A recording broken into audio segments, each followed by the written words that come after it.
Sur le papier, Hulk, ça a tout pour fonctionner. Un monstre vert qui écrase tout, qui domine tout, et qui marque le public par sa double identité tourmentée, Bruce Banner.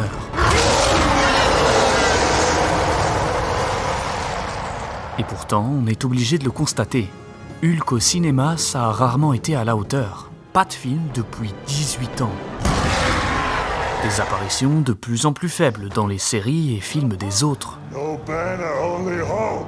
Dans les Avengers, Hulk n'est pas principal, mais accessoire. Et vous allez voir pourquoi c'était à prévoir. Puny God.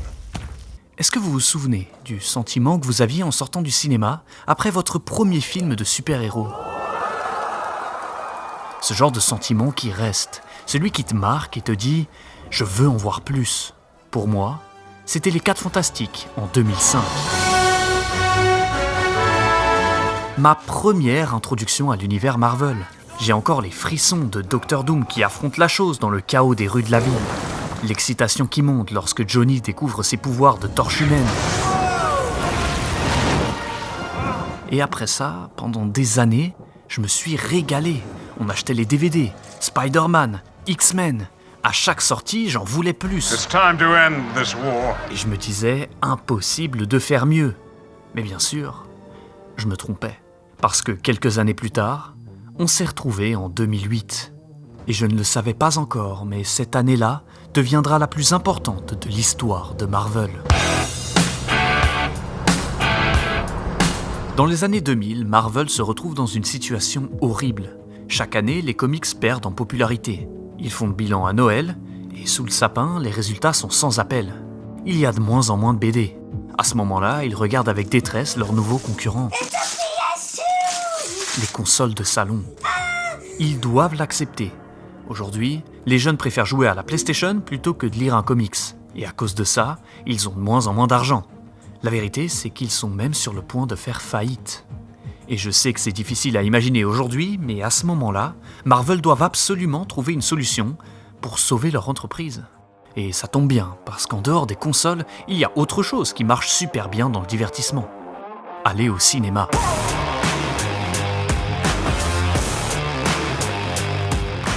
La technologie est en train d'exploser. Les effets spéciaux sont partout. Tout le monde veut sortir de la salle les yeux brillants et l'imagination en feu. Marvel le savent.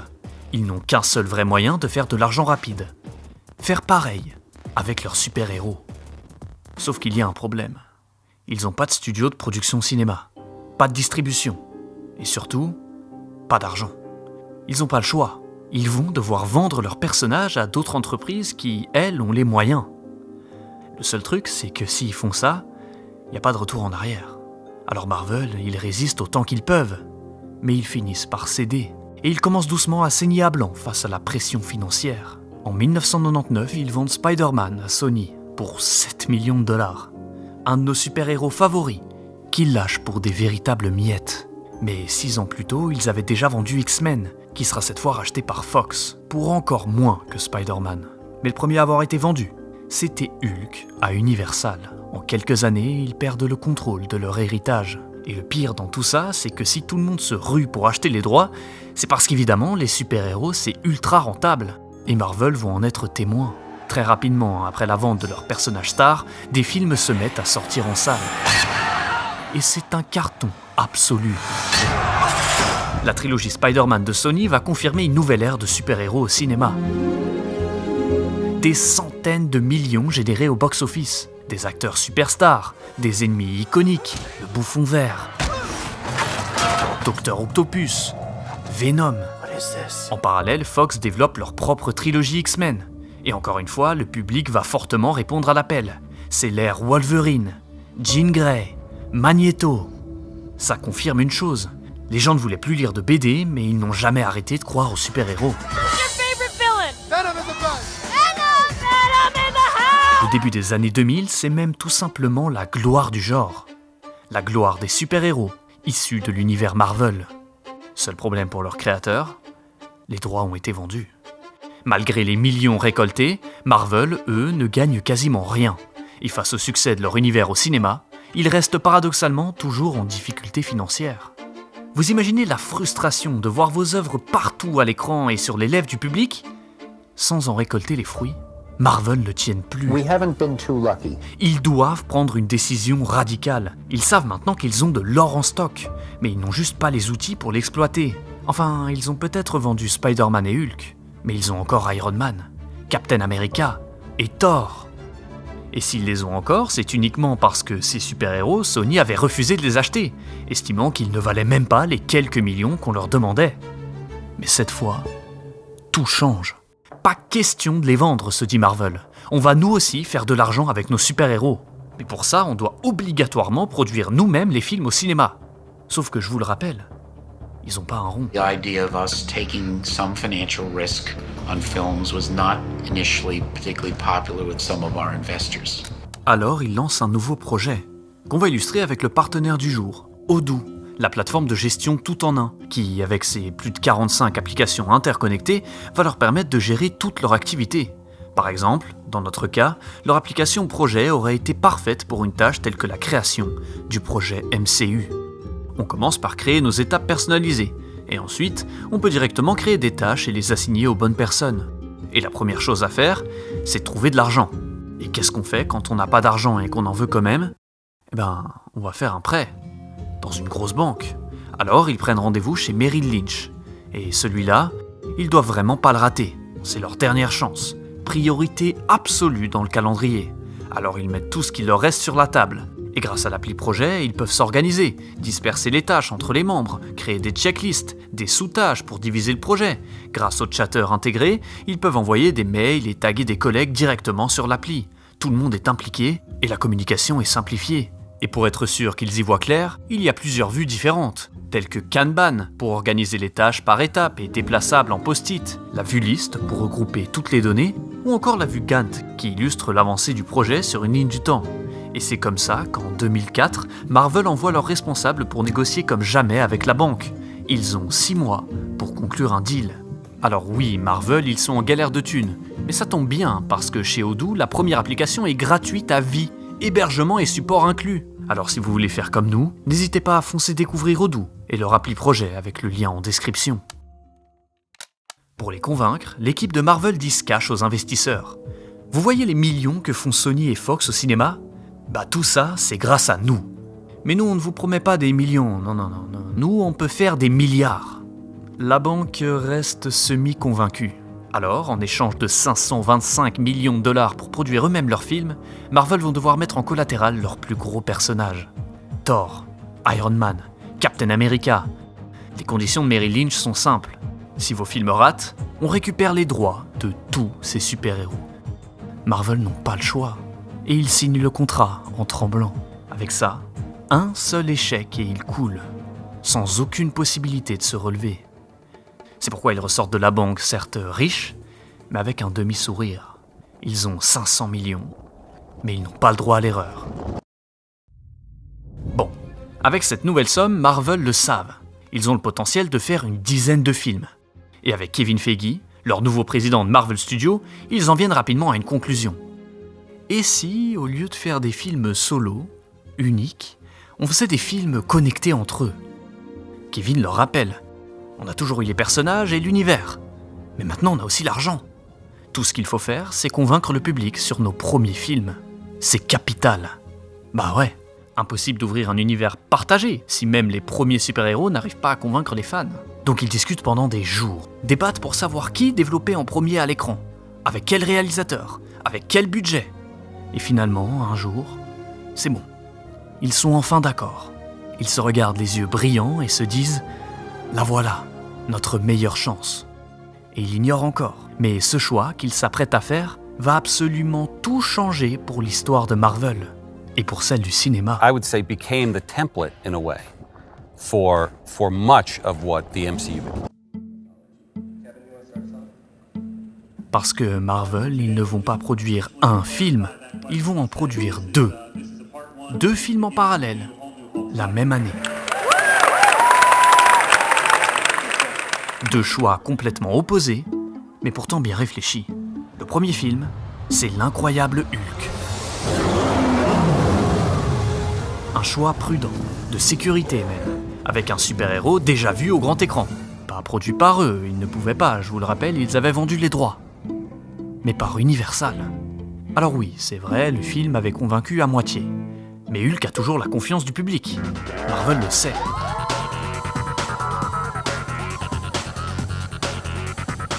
Et de l'autre côté, avec le deuxième film, ils vont par contre prendre beaucoup plus de risques. Ils vont jouer sur un monde de technologie et moins de magie, avec un personnage certes moins populaire que Hulk, mais avec un potentiel énorme. Vous l'avez compris, ce héros, c'est Iron Man.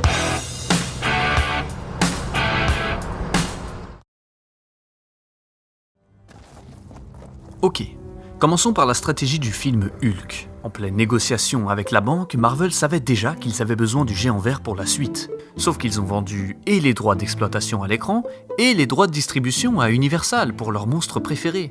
Mais ça, c'était en 1990. Parce qu'en 2005, tout change.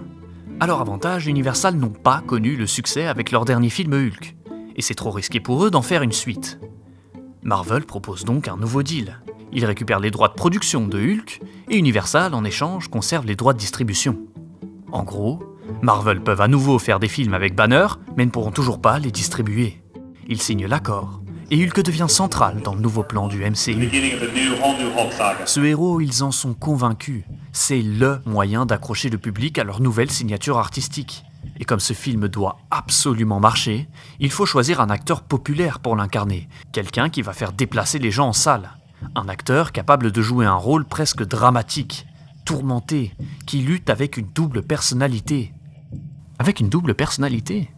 Attendez, il n'y avait pas cet acteur qui avait été nommé pour un Oscar pour une performance exceptionnelle dans un film sombre ?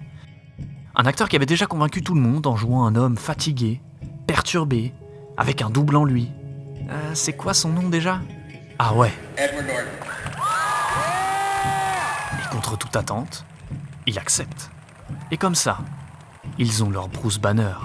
Maintenant, il ne reste plus qu'à trouver le bon réalisateur, quelqu'un capable de corriger le film de 2003. Hulk, c'est avant tout un film d'action, de bagarre et de destruction impressionnante. On veut de l'adrénaline, de l'énergie chaotique.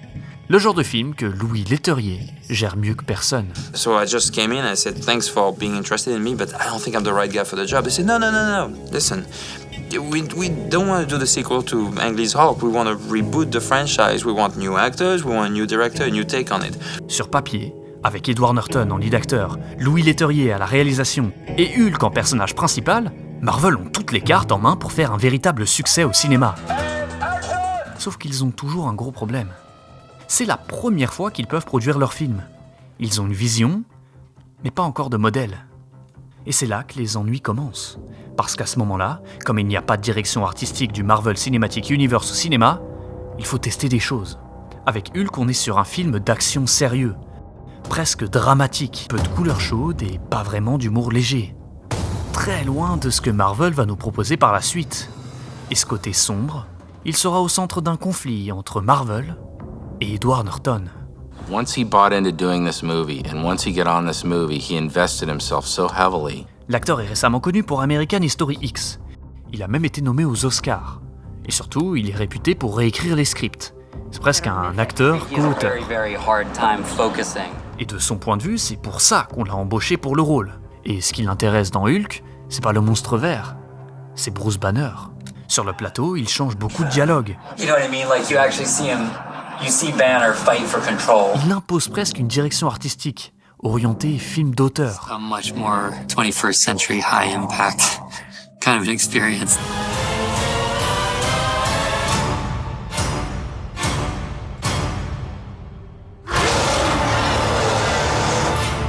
Et Marvel, sa vision, ça ne les arrange pas.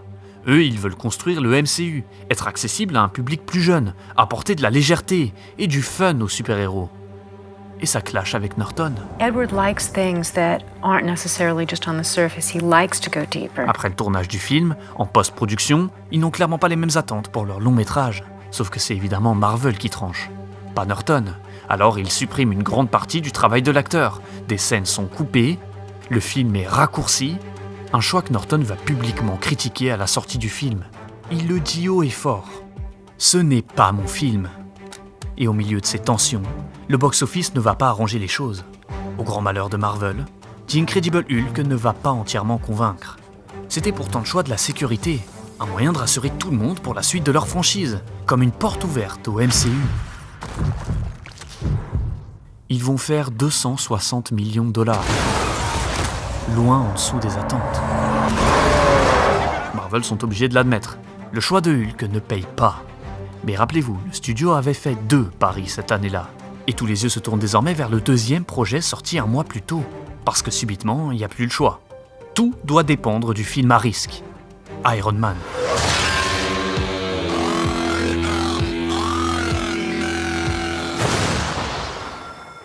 Et avec Iron Man, dès le début, Marvel font un total opposé de Hulk, en tout point. Hulk, vous vous en doutez, c'était centré sur le CGI, les effets spéciaux. C'était impressionnant techniquement pour l'époque. Mais avec Iron Man, ils vont changer d'approche. Avant même de trouver leur acteur, qui incarnera Tony Stark, ils travaillent déjà sur les costumes. The evolution of concept art for the suit. Parce que tout le monde le sait. These are earlier designs that we didn't go with. Quand on parle d'Iron Man, on parle surtout d'armure de métal ultra high-tech. C'est central dans son univers. Il n'a même pas de super pouvoir, juste de la technologie avancée. L'armure est modélisée très rapidement par les équipes. Basically a starting point to say what are the basic pivot points that you would need to be able to move your arms and have as much flexibility as possible. D'abord dessinée à la main. And then bring them into our world and make them function. Puis construite en argile, les équipes voulaient la toucher, la voir sous tous les angles. Ils cherchent à donner la sensation du réel, de la technologie accessible. And it's the full-size, shootable, physical suit that a person's going to get into. Alors en réalisateur, on ne part pas sur l'éturier, mais sur Jon Favreau. Et l'ancien réalisateur de Elf comprend tout de suite la vision de Marvel pour Iron Man. Il s'adapte au moule, promet d'apporter créativité et respect de l'œuvre. This is not about trying to get people to go see the movie who don't know who Tony Stark is. This is about comic book fans who want to see how we handle the material if we stay true to the books. Ensemble, ils commencent à avoir une idée claire de la direction artistique du film.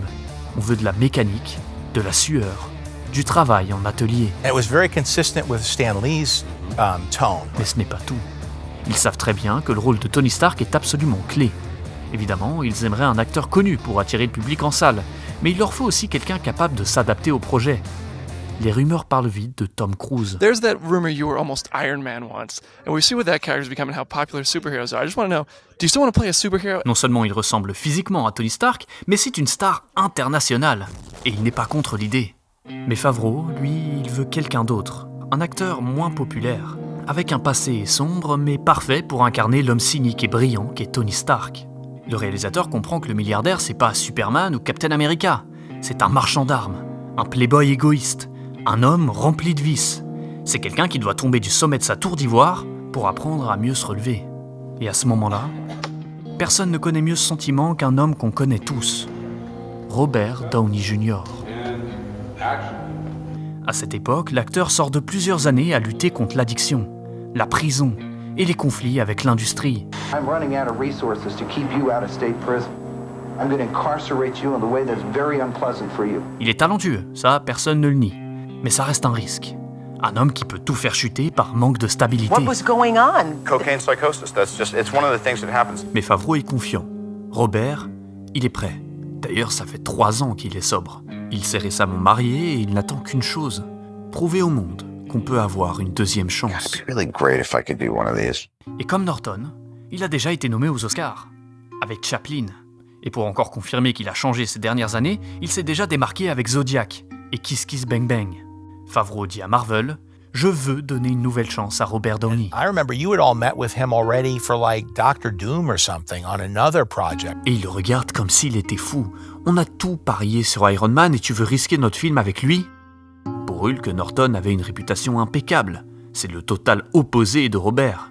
Ils ne vont quand même pas donner 50% du futur de Marvel dans les mains d'un ancien addict. Mais Favreau ne cède pas. Il insiste. Qu'on lui donne au moins l'occasion de faire les castings. Et c'est comme ça que Robert Downey Jr. entre en scène. Un casting, une audition. Mr. Stark, you have been described by some as a Da Vinci for our time. What do you have to say about that? Absolutely ridiculous. I don't paint. Et à ce moment précis, Marvel ne le sait pas encore. Mais ils viennent littéralement de sauver leur entreprise. et de créer le plus grand univers du cinéma. Because I think that's probably one of the greatest decisions in the history of Hollywood. Parce que là où Norton imposait écriture, drame et sérieux, Robert, lui, crée son personnage autour de l'improvisation, du rythme et de l'humour. When it came to the dialogue and how we shot it, there was a lot of latitude. Il n'a pas besoin d'apprendre Tony Stark. Il est Tony Stark. You'd ask me in the first Iron Man, I'd be like, that's me. Et les équipes autour du film le comprennent très rapidement. Robert a besoin d'une direction, mais pas d'un guide. Doing rewrites with him constantly, and improvising on the set. And Favreau va donc lui laisser de la liberté. Beaucoup de liberté. Pas sur le cœur du film. On respectera Marvel et la vision du MCU. Mais sur plutôt l'interprétation du personnage. Well, and that tone that you and Robert discovered on that movie, I would say became the template. Lui qui était un énorme pari, devient soudainement leur plus gros atout. The reason that I'm playing Tony Stark, the reason that I'm involved in Iron Man, the reason that I'm so excited is I'm crazy about movies. That's why I wanted to become an actor. Le ton humoristique propre à Marvel, c'est né d'Iron Man. He was that puzzle piece that made it all work. Les couleurs chaudes, la mise en scène et le style épique. C'est la réalisation de Favreau. On veut des pièces d'armure, un labo high-tech, des collections vintage et de la musique hard rock qui vous pète dans les oreilles. Tony Stark, c'est une rockstar. En armure. Parce que quand j'ai vu le film pour la première fois, et comme vous tous je pense, j'ai directement compris qu'on était face à quelque chose de différent. Rien que les premières secondes, la musique d'intro dans le désert. Puis le style de playboy narcissique et provocateur de Tony Stark. Yes, it's very cool. Jusqu'à la première création de l'armure dans la cave en Afghanistan. On nous fait croire que c'est possible. Que construire une armure et devenir Iron Man, c'est accessible. Le film est tellement réel. Pas de magie, pas de pouvoir. Juste du talent et de l'innovation. À deux, avec Favreau, ils ne relancent pas juste un personnage, ils redéfinissent les super-héros au cinéma.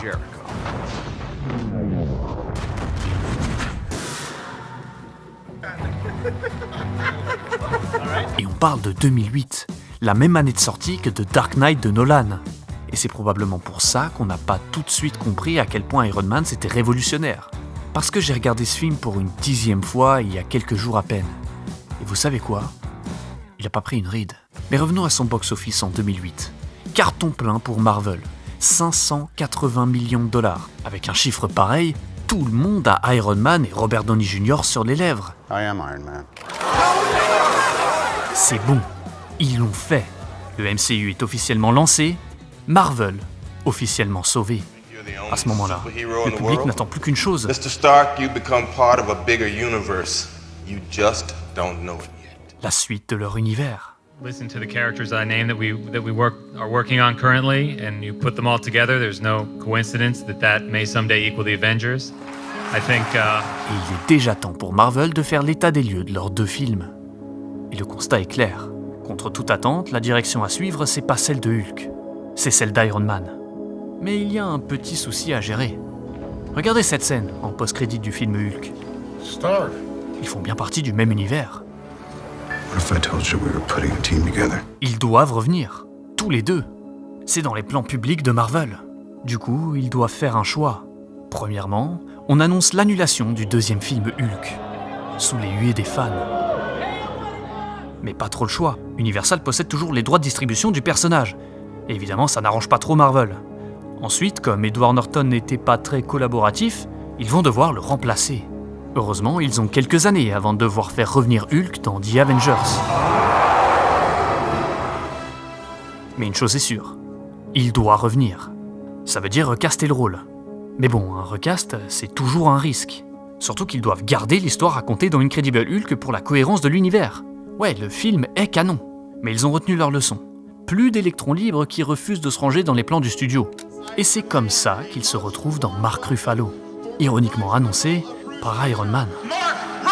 Yeah, Mark Ruffalo.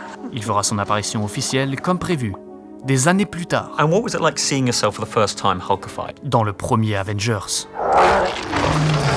It was pretty cool, man. I have to admit. Mais bon, avec toutes ces contraintes, Hulk est déjà presque effacé du MCU. Surtout en comparaison à Iron Man, qui lui a déjà eu droit à une suite. Un film 100% centré sur Tony Stark et Robert Downey Jr. L'acteur est tellement charismatique à l'écran que le public pardonne presque les faiblesses scénaristiques du second film. Le volet aurait dû être oubliable. Mais comme c'est Iron Man, tout le monde l'adore. Et c'est pourquoi, après 4 ans à construire leur univers et 5 films solo, la vraie star, c'est Iron Man. Et plus du tout Hulk. En 2012, il est enfin temps pour The Avengers. Et ça ne va pas se passer comme prévu. L'introduction de Mark Ruffalo et sa refonte de Hulk vont faire l'exploit. Il sera exceptionnel. Mark Ruffalo joue parfaitement son rôle. Un mélange entre fragilité et menace constante. Un jeu d'acteur discret mais efficace. Il met en avant ses collègues dans les échanges tout en construisant une tension palpable. Et la meilleure alchimie à l'écran, c'est évidemment entre Tony Stark et Bruce Banner. Les compléments qu'ils auraient toujours dû être. Et quand ils se transforment dans le vaisseau, un cri, et on frissonne. C'est brutal, bestial, une totale réussite. Et puis vient le combat final. En 2 scènes, il vole presque le film à tous les autres. D'abord sa réplique quand il se transforme. I'm always angry. Et puis contre Loki. Du pur fanservice. À la fin du film, je ne voulais plus voir qu'une seule chose de Hulk. Son propre film. Un film qui n'arrivera jamais. A standalone Hulk movie will never happen. Parce que malheureusement, c'était déjà trop tard pour lui. It's probably just not gonna happen. Iron Man, c'est la star. C'est celui qui rapporte. Le personnage dont ils ont tous les droits. Il n'y a plus de place dans les plans pour un film Hulk. Et surtout, Universal sont dans le chemin. Because Universal has the rights to the standalone Hulk movie. Après tant d'années, ils ont toujours les droits de distribution des films Hulk. And they don't want to make money. And with you as the new Hulk, it would be terrible. Allez dire à Disney, qui ont racheté Marvel, qu'Universal aura une grosse partie des recettes d'un film Hulk basé sur leur univers. Hors de question. So take that, Universal. Now what are you gonna do? You could have had a piece of this, but no, we haven't done it. Mais ils savent très bien que le public attend une histoire et un développement pour Bruce Banner. On veut tous le voir à l'écran. We talked about it, but I don't see it in the cards. Do you see it in the cards? No. Alors ils vont faire le seul choix possible, le faire apparaître dans les films des autres. So Marvel brought me in before we shot this, and they said, if you had a standalone Hulk movie, what would it be? And I said, it'd be this and this and this, and then this happened. And they said, how about we take that and we stretch that over the next 3 movies as your character and Hulk character arc? And I said, that's great. L'histoire de Hulk évolue vite, trop vite. Et pourtant, malgré ça, il garde la confiance du public. Enfin, en tout cas, il garde ma confiance. Dude, you're embarrassing me in front of the Wizards. Sa version sauvage, animale, presque comique dans Ragnarok, est validée par l'audience. Mais on ne peut pas tenir un personnage comme ça indéfiniment. Hulk ne peut pas avoir la profondeur et l'attachement de Thor ou Iron Man, alors qu'ils ont respectivement 3 et 4 films en solo. I know. I do my own thing. Et avec Avengers Infinity War, la réalité rattrape le géant monstre vert. Son temps d'écran est très limité. Il est loin d'être le personnage le plus important. Son arc est décevant. Les choix scénaristiques font de Bruce Banner et Hulk un duo tourmenté. Et puis avec Endgame, c'est encore plus rapide comme changement. Il réapparaît en Smart Hulk. La paix entre les 2 identités s'est faite hors écran. Le personnage devient un outil comique, plus du tout central narrativement, ouvertement une parodie de lui-même. Et en parallèle, à mesure que Hulk disparaît pour laisser de la place aux autres, le personnage qui brille de plus en plus entre chaque film, c'est Iron Man. Ça a toujours été Iron Man. Parce que depuis le début, il était contrôlé. Depuis le début, il a fonctionné. Et quand il était temps de parier l'avenir du studio, c'est lui qui a payé. Alors il n'a pas le même traitement dans l'univers. 5 minutes dans Homecoming suffisent à faire de lui le personnage principal du Spider-Man. Hi, Spider-Man. Hulk, de son côté, il a le droit à un rôle parodique dans la série She-Hulk. Banner, à l'époque, c'était le choix de la sécurité, le choix évident pour tout le monde, sauf pour le public. Et c'est le public qui compte. Le film aurait cartonné, Hulk aurait sûrement changé de place dans le MCU. Mais ça n'a pas été le cas. Il était déjà bloqué dans les déceptions, les problèmes de contrôle d'image et de partage de droits. Et malheureusement pour Bruce Banner, il paye les frais de l'inexpérience du studio, un manque de contrôle, un manque de vision, le prix à payer pour devoir être le premier, alors qu'avec Iron Man, c'était tout l'inverse. Et bien sûr, je ne suis pas déçu, Iron Man est le visage du MCU. Il a tout créé pour les fans, il m'a fait rêver en 2008, et encore bien des années après sa première apparition. Puis finalement, dans Endgame, c'est bien Hulk qui ramène tout le monde, avec le gant d'Iron Man.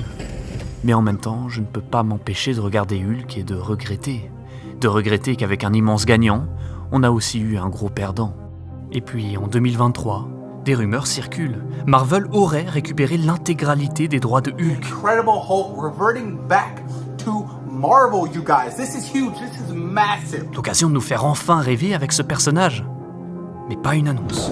Pas un projet n'a été officialisé. Il nous laisse alors encore et toujours avec une dernière question.